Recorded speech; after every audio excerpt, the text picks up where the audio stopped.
Today on Rappler, a survey says the church is the most trusted and the government the least. Vice President Jejomar Binay slams his critics and says they're anti-poor.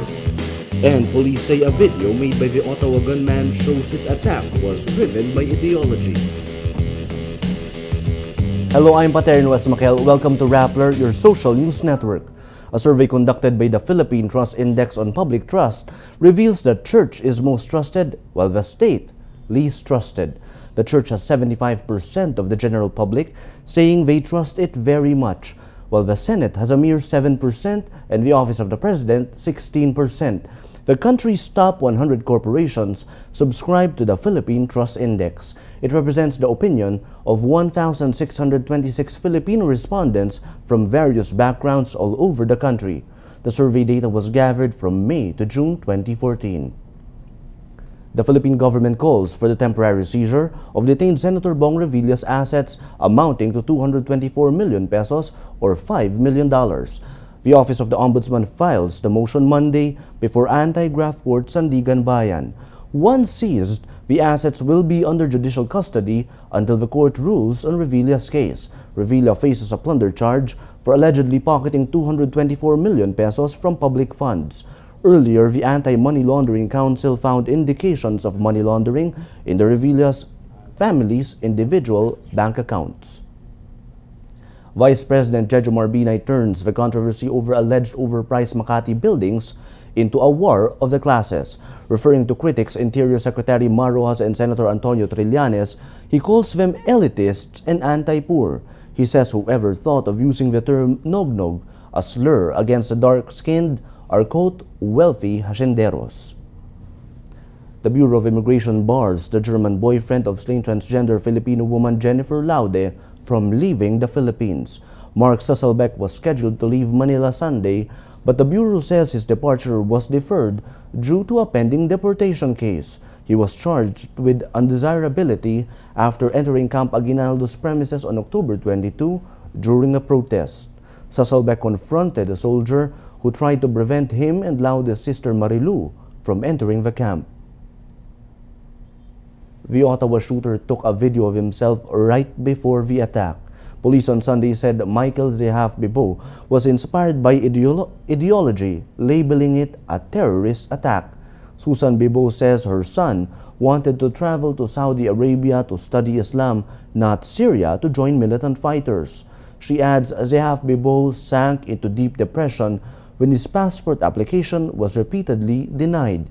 Zehaf-bibeau killed a soldier in Ottawa and attempted to storm the Canadian Parliament before the Assembly's Sergeant-at-Arms shot him dead. Let's now look at Rappler's Rap for today, a list of the 10 most important events around the world you shouldn't miss. At number 5, Indonesian President Joko Widodo or Jokowi finally unveiled his 34-member cabinet Sunday. Each member of the Jokowi cabinet was vetted by anti-corruption agencies. The move is a first for Indonesia and was received well by the public. However, some question the authority of the agencies in determining the cabinet composition. The cabinet will be formally inaugurated Monday. And at number 9, heads up iPhone photography enthusiasts, the Apple App Store will be giving away Camera Plus for free until November 16. Originally at $2.99, Camera Plus is a must-have for those who want to take their iPhone photography to the next level. Camera Plus is only available to US App Store users. For the full top 10, visit Rappler.com/wrap. Despite not advancing to the second round, national basketball team Gilas Filipinas made the country proud when it held its own against some of the best teams in the 2014 FIBA World Cup in Spain. But pride turned to disappointment weeks after when they competed in the 2014 Asian Games in South Korea. Gilas team captain Jimmy ALAPAG talks to Rappler about the excitement of playing in the FIBA. You hear our crowd and you hear Argentina's crowd. That's what basketball is all about. You know, that love, that passion, that competitive spirit, that's what the game brings. But he also reflects on what went wrong during the Asian Games. I think for the Asian Games, you know, I don't think we really anticipated some of the issues that ended up coming about. Obviously, the issue with Blatch and his eligibility.